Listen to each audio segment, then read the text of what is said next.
नमस्कार दोस्तों, welcome back to our podcast channel AIIMS doc talks.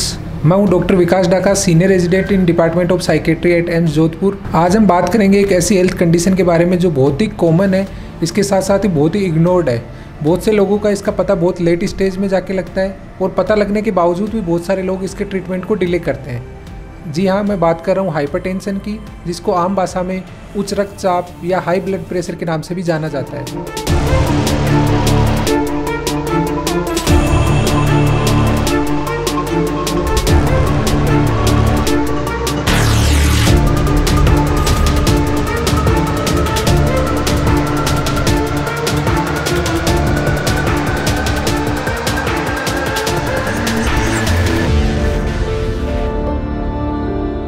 आज हमारे साथ हैं डॉक्टर राकेश जी, जो एम्स जोधपुर में सीनियर रेजिडेंट है जनरल मेडिसिन डिपार्टमेंट में।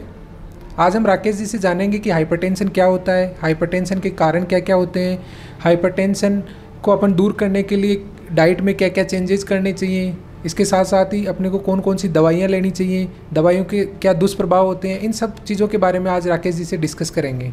राकेश जी, आपका इस एपिसोड में बहुत बहुत स्वागत है। राकेश जी, सबसे पहले हमारी ऑडियंस को बताएं कि नॉर्मल ब्लड प्रेशर कितना होता है और हाइपरटेंशन कब डायग्नोज किया जाता है या उच्च रक्तचाप कब डायग्नोज किया जाता है। धन्यवाद डॉक्टर विकास। हाइपरटेंशन को समझने के लिए सबसे पहले आप लोगों को समझना पड़ेगा कि नॉर्मल ब्लड प्रेशर कितना होता है। देखिए, ज़्यादातर जो गाइडलाइंस है हाइपरटेंशन के बारे में, चाहे वो यूरोपियन गाइडलाइंस हो चाहे वो अमेरिकन गाइडलाइंस हो, उनके अनुसार एक हेल्दी इंसान का ब्लड प्रेशर 120/80 से कम होना चाहिए। अब इसमें 120 क्या है, 80 क्या है, इसको समझना ज़रूरी है। 120 आम भाषा में मैं बोलूँ तो ऊपर वाला ब्लड प्रेशर, इसको साइंटिफिक या मेडिकल लैंग्वेज में हम सिस्टोलिक ब्लड प्रेशर बोलते हैं। 80 का मतलब है डायस्टोलिक ब्लड प्रेशर, आम भाषा में इसको नीचे वाला ब्लड प्रेशर बोलते हैं। अच्छा, तो फिर आप हाइपरटेंशन का डायग्नोसिस कैसे करते हैं? इसके लिए क्या कोई इन्वेस्टिगेशन या कोई जांचों की ज़रूरत होती है? देखिए, हाइपरटेंशन का डायग्नोसिस करने के लिए हमें किसी इन्वेस्टिगेशन की ज़रूरत नहीं होती है, किसी ब्लड या यूरिन इन्वेस्टिगेशन की ज़रूरत नहीं होती है। उसमें हम पेशेंट का ब्लड प्रेशर नापते हैं। लगातार अगर किसी पेशेंट का ब्लड प्रेशर बढ़ा हुआ आता है, 130/80 से ज़्यादा आता है, तो हम उसको हाइपरटेंशन डायग्नोस करते हैं। इससे ऊपर अगर ब्लड प्रेशर आता है तो उसके लिए हाइपरटेंशन की स्टेजिंग होती है, स्टेज 1 हाइपरटेंशन, स्टेज 2 हाइपरटेंशन। लेकिन फिर भी जो सबसे अच्छा तरीका माना जाता है हाइपरटेंशन का डायग्नोसिस करने के लिए, वो है 24 आवर एम्बुलेटरी बीपी मॉनिटरिंग। इसमें मरीज़ के हाथ पे एक मशीन बांधते हैं हम, और 24 घंटे का बीपी रिकॉर्ड करती है वो मशीन।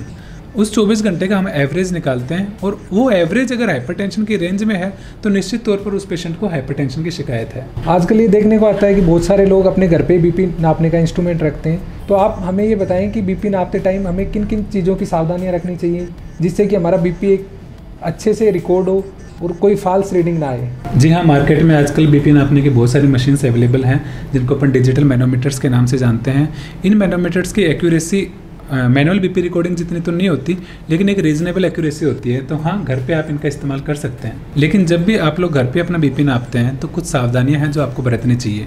जैसे कि बीपी नापते टाइम आपको ध्यान रखना है कि बीपी कफ जो है वो आप सही तरीके से बांधें।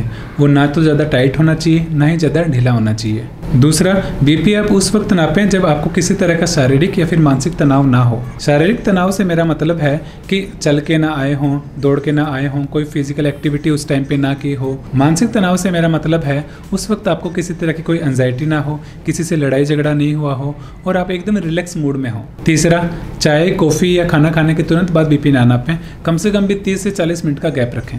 बीपी नापते टाइम आप एकदम कंफर्टेबली या तो बैठे हों या फिर कंफर्टेबली लेटे हों। अगर आप डिजिटल मशीन का यूज़ कर रहे हैं तो कम से कम कोशिश करें कि 2 से 3 रीडिंग लें और उनकी एक एवरेज रीडिंग लें। राकेश जी, कई बार जैसे मैंने देखा है कि कुछ मरीज आके बोलते हैं कि हमने घर पे बीपी चेक किया, वो तो बिल्कुल ठीक था, और यहाँ आने के बाद अचानक से बीपी कैसे बढ़ गया?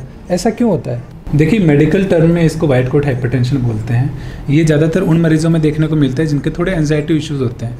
जो डॉक्टर के पास जब आते हैं तो उनको एंजाइटी के कारण थोड़ा सा उनका ब्लड प्रेशर बढ़ जाता है कि डॉक्टर उनको क्या हेल्थ कंडीशन के बारे में बताने वाला है, क्या डायग्नोसिस देने वाला है। ये सोच के उनका ब्लड प्रेशर थोड़ा सा नॉर्मल से ज़्यादा हो जाता है। लेकिन जब वो घर पर होते हैं तो उनको किसी बात की एंजाइटी नहीं होती, तो उनका ब्लड प्रेशर नॉर्मल रहता है। इसको ही हम वाइट कोट हाइपरटेंशन बोलते हैं। वाइट कोट हाइपरटेंशन में किसी भी तरह के कोई भी इलाज की ज़रूरत नहीं होती है। इसके कोई शरीर पे दुष्प्रभाव नहीं होते हैं। कई बार जैसे हम डॉक्टर का पर्चा देखते हैं या डॉक्टर का प्रिस्क्रिप्शन देखते हैं तो उसमें लिखा होता है एसेंशियल हाइपरटेंशन, कई बार लिखा होता है कि सेकेंडरी हाइपरटेंशन। ये क्या होता है? देखिए, मोटे मोटे तौर पर हाइपरटेंशन दो तरीके का होता है। एक प्राइमरी हाइपरटेंशन या फिर उसी को हम एसेंशियल हाइपरटेंशन भी बोलते हैं, और दूसरा सेकेंडरी हाइपरटेंशन। एसेंशियल हाइपरटेंशन ज़्यादातर ओबेस लोगों में देखने को मिलता है। जिन लोगों में मोटापे की शिकायत होती है उन लोगों में एसेंशियल हाइपरटेंशन ज़्यादा देखने को मिलता है। एसेंशियल हाइपरटेंशन फैमिलियल होता है। इसका मतलब अगर किसी को हाइपरटेंशन है तो उसके अगली जनरेशन में भी हाइपरटेंशन होने की संभावना ज़्यादा है। इसमें एनवायरमेंटल और जेनेटिक फैक्टर्स का बहुत इंपॉर्टेंट रोल है।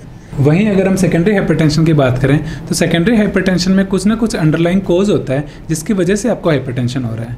ये बहुत सारे कॉजेज हो सकते हैं, जैसे कि हो सकता है कि गुर्दे की कोई बीमारी हो, CKD, या फिर थायराइड की बीमारी हो, या फिर शरीर में कैल्शियम का अमाउंट बहुत ज़्यादा हो, या फिर आप लंबे समय तक अल्कोहल ले रहे हैं, या फिर आपको OSA की शिकायत है, ऑब्स्ट्रक्टिव स्लीप एपनिया की शिकायत है, या फिर आप लंबे समय तक दर्द की या फिर कोई हर्बल मेडिकेशंस का यूज़ कर रहे हैं। सेकेंडरी हाइपरटेंशन आमतौर पर यंग पेशेंट में ज़्यादा देखने को मिलता है, खासतौर पर जो 20 से 25 साल या 30 साल तक के जो पेशेंट्स हैं उनमें अगर न्यूली डायग्नोस हाइपरटेंशन है तो उसमें हमें सेकेंडरी हाइपरटेंशन के कॉजेज को बहुत विगरसली सर्च करना पड़ता है। तो राकेश जी, हमारी ऑडियंस को ये बताएं कि हाइपरटेंशन के जो मरीज हैं उनमें ऐसे कौन कौन से लक्षण आते हैं जिनसे उनको आइडिया लग जाए कि उनका BP बढ़ा हुआ है या उनको हाइपरटेंशन हो गया है? देखिए, हाइपरटेंशन की सबसे खास बात ये है कि इसमें मरीज़ को ज़्यादातर लक्षण नहीं होते, और वो लक्षण होते भी हैं तो वो इतने माइनर लक्षण होते हैं कि मरीज़ उनको लंबे समय तक इग्नोर करता रहता है।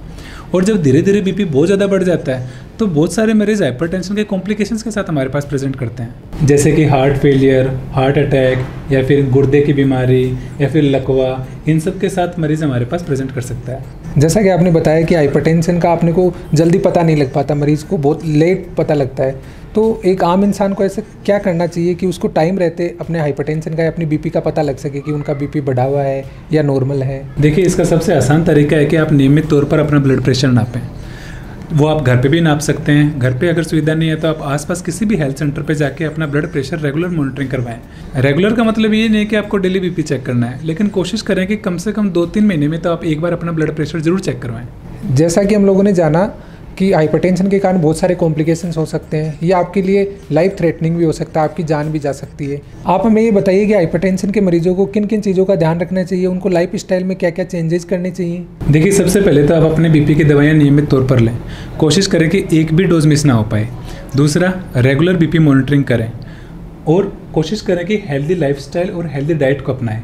हेल्दी डाइट से मेरा मतलब है कि फास्ट फूड है, जंक फूड है, या फिर तली हुई चीज़ें हैं, उनका कम से कम सेवन करें। सबसे इम्पोर्टेंट, अपने खाने में नमक की मात्रा थोड़ा कम रखें। हेल्दी लाइफस्टाइल से मेरा मतलब है कि कम से कम आप 30 से 40 मिनट का समय ज़रूर निकालें जब आप सुबह और शाम घूमने जा सकते हैं, तेज़ चल सकते हैं। मोटापे से बचें, वज़न कम करने की कोशिश करें।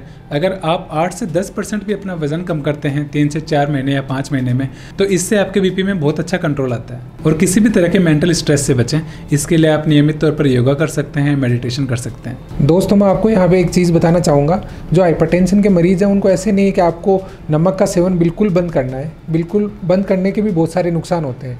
नमक शरीर के लिए बहुत ज़रूरी है। अगर इसका लेवल ज़्यादा होता है तब भी नुकसानदायक है, अगर इसका लेवल कम होता है तो ये और भी ज़्यादा नुकसानदायक है। तो जो हाइपरटेंशन के मरीज़ हैं वो सिंपली ऐसा कर सकते हैं कि जो डाइट में नमक ले रहे हैं उसको 3/4 कर दें या आधा कर दें, और जो सलाद में, फ्रूट्स में ऊपर से जो नमक डाल के खा रहे हैं उसको बंद कर दें। इसके साथ साथ ही जो कुछ ऐसे पदार्थ होते हैं खाने के जिनमें नमक ज़्यादा होता है उनको अवॉइड करें, जैसे कि पापड़ है, अचार है, नमकीन है, इन सब को अवॉइड करें। हाइपरटेंशन के बारे में इतनी हमें सब जानकारियाँ देने के लिए डॉक्टर राकेश साहब का बहुत बहुत धन्यवाद। Thank you. दोस्तों, आपको जितनी आज जानकारियाँ मिले उन सबको आप अप्लाई करने की कोशिश करें। ये ज़रूरी नहीं है कि अगर आपको हाइपरटेंशन है तभी आप इन चीज़ों को फॉलो करें। अगर आपका BP 120 से 140 के बीच में है तब भी इन चीज़ों को फॉलो करें, ताकि आपको फ्यूचर में हाइपरटेंशन होने का रिस्क कम रहे। तो दोस्तों, फिर मिलते हैं एक नए एपिसोड में एक नए हेल्थ कंडीशन के साथ। धन्यवाद।